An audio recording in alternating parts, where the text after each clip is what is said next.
Finally অনেক দিন পরেতে একটা ভিডিও নিয়ে চলে এলাম। এই ভিডিওটা ফেসবুকেতে আগে থেকেই পোস্ট করা আছে, কিন্তু ইউটিউবে পোস্ট করতে ভুলে গেছিলাম। সুন্দর ফুল দিয়ে এই ভিডিওটা আমি শুরু করলাম। তো প্রথমেই দেখো, এই দেখো সুন্দর সুন্দর ফুল গাছগুলো লাগিয়েছি, কিছুটা তোমাদের সাথে শেয়ার করলাম, আরও অনেক গাছ রয়েছে, পরে একদিন শেয়ার করব। যাই হোক, ব্রাশ করে জল খেয়ে নেব, জল খেয়েই চান করতে চলে যাব।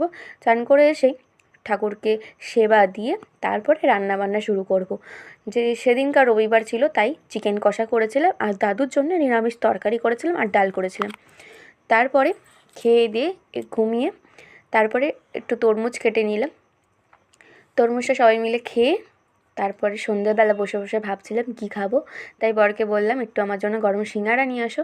তো আমার জন্য গরম সিঙ্গাড়া নিয়ে এসেছিলো, আর মেয়ের জন্য এই মিষ্টিগুলো নিয়ে এসেছিলো। আমি মিষ্টি খুব একটা ভালোবাসি না খেতে, তাই আমি খাই না। আমি সিঙ্গাড়াটাই খেয়েছিলাম, এইগুলো মেয়ের জন্য এনেছিল, মেয়ে খেয়েছিলো। তারপরে চলে এলাম সবাই মিলে মাসির বাড়িতে। মাসি বানিয়েছিল পকোড়া, আর সাথে ইন্ডিয়ার খেলা হচ্ছিল।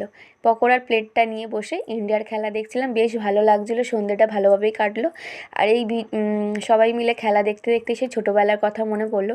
ছোটোবেলাতে এত বড় টিভিতে দেখিনি, কিন্তু তখন ছিলও না, কিন্তু পর্দায় দেখতাম।